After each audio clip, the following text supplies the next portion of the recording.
Assets only, no liabilities. Crypto investors are starting to get a little bit nervous because of rumors that quantum computing could potentially be the end of Bitcoin. Let me show you what I mean. Quantum computing is the next generation of technology. You can think of quantum computing kind of like a supercomputer on steroids to the 1000th power. All that means is that quantum computers can solve a lot of math problems very fast. Well, Bitcoin is built on the blockchain. This is a chain of a lot of math problems. So Bitcoin is protected or encrypted because it has a lot of math problems, and no regular computer can solve all these math problems in a way to actually break the Bitcoin or the blockchain. So you can think of Bitcoin as a very complex math problem which traditionally has been impossible to solve, and quantum computing is a very smart math problem solver. This is where things get interesting, because if quantum computing gets more advanced, it might have the ability to solve this math problem and break the blockchain and break Bitcoin. What does that mean in plain English? That means that potentially this person could break into your Bitcoin wallet and steal all of your Bitcoins. Now here's the thing. Quantum computing is nowhere near powerful enough to even begin doing this yet. And for full transparency, some Bitcoin advocates are saying even if quantum computing became powerful enough to break the blockchain, Bitcoin has false safes to allow it to protect the hacking from quantum computing. But in order to really understand what's going on, you have to understand three things. Number one, you have to have a better understanding of what quantum computing is and how it works. And then number two, you have to understand how this quantum computing could actually potentially break the blockchain. And then I want to go over number three. If that actually were to happen, what would happen next? And so I want you to watch this video until the end, whether you hate Bitcoin or love Bitcoin, because this is very important for you to understand. And yes, I know this video is going to upset a lot of people, but I don't make these videos to get you to like me. I make these videos to be better with money, and I'm not making this to advocate for Bitcoin or against Bitcoin. I make this video for you to be a smarter investor and understand what's really going on. Now, to lay the foundation of what quantum computing is, you have to understand how it's different than a regular computer, because quantum computers are known for being supercomputers that can do infinitely faster math problems. But to understand what that means, you have to understand how regular computers work. Regular computers use what's called a bit.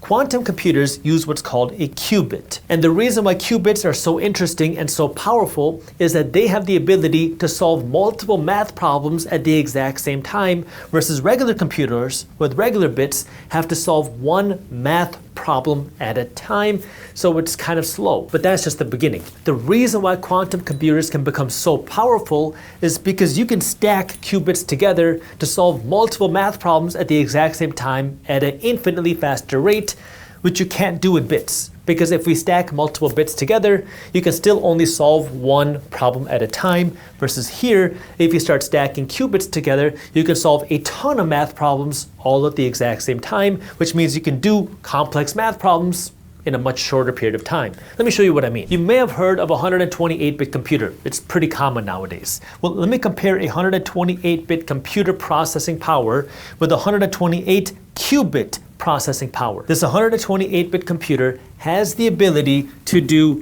one math problem at a time. But this 128 qubit computer has the ability to do 2 to the 128th math problems all at the exact same time. That's 100 with 36 zeros after it.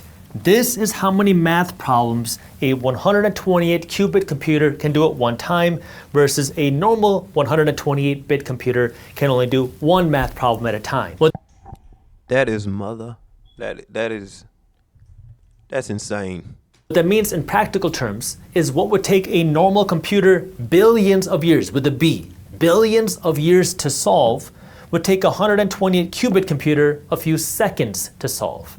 That means these quantum computers have the ability to solve complex problems infinitely faster than normal computers. You can start to see how this gets very complicated and how this can create threats for different pieces of the economy, for things like potentially blockchain. Now, if you're getting confused, just stick with me, because I promise it will all make sense. But what you need to understand is that quantum computing is infinitely more powerful than normal computers. And then if you tack on more qubits, it gets even more infinitely powerful. Now that we've laid the foundation for what quantum computing is, which I know is extremely technical, if you're a little confused, just stick with me. Let me talk about now how this could potentially create threats for things like Bitcoin or the blockchain. And this is also one of the reasons why on March 11th, 2025, I'm hosting a free, live, and virtual wealth building workshop where I'm going to be going over the changes that we're seeing in our economy from things like tariffs and Doge and Trump's economic policies, and also changes in technology and AI, and how these things can create unique investment opportunities, because the reality is all these changes create opportunities for the financially savvy, and that's what I'm going to be going over in my wealth building workshop. It's completely free. I'm doing it twice on March 11th, once in the morning at 10:30 a.m. Eastern Standard Time, and then in the evening at 8 p.m. Eastern Standard Time. If you want to join, you do have to save your spot because our software has a limited number of people that can actually join me live, and we always hit that limit or get very close to the limit. So if you'd like to join me, I got the link for you to register down in the description below. Now let me tie into how quantum computing ties into Bitcoin and blockchain. Remember, you can think of quantum computing as a very smart math problem solver. And Bitcoin / the blockchain is a very complex math problem. Now, the blockchain is a chain of very complex math problems, and it was believed that it would be impossible to solve because a normal computer to solve the blockchain would take millions of years, if not billions of years of math problem solving to actually crack the blockchain. So it was considered impossible to solve and break this blockchain, which would ultimately break Bitcoin. But now when you enter quantum computing, you can start to see where now that becomes a little bit more of a concern. But this is where, again, I want to break this down into pieces. If this is a very complex math problem, how smart does this math solver have to be? Meaning, how many qubits do we need in order for this math solver to be smart enough to solve this math problem?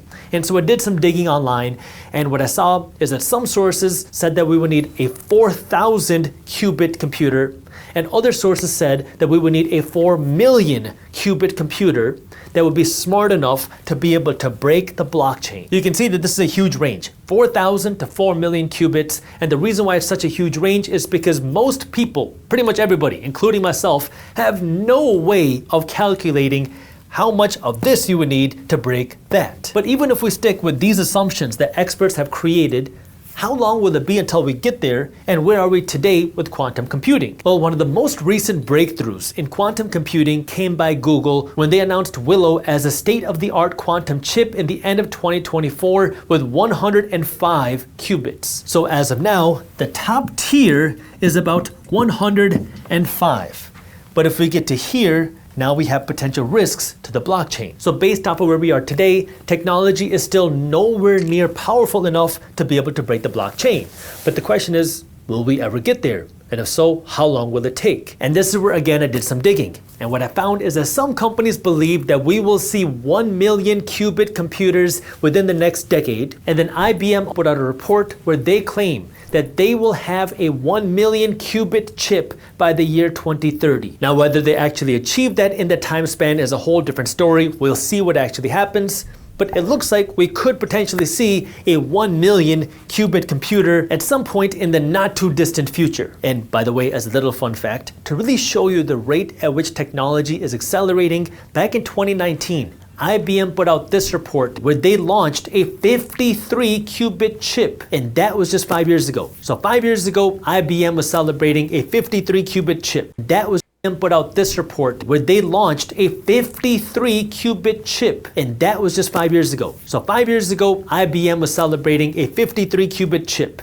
In 2024, Google is celebrating a 105 qubit chip, and now IBM is saying that maybe we'll see a 1 million qubit chip by 2030. So you can start to see that not only is technology accelerating, but the rate at which it's accelerating is also accelerating. So I was going to say, it's moving fast. This is crazy. now you understand what quantum computing is, and you understand how quantum computing could potentially pose a threat to the blockchain.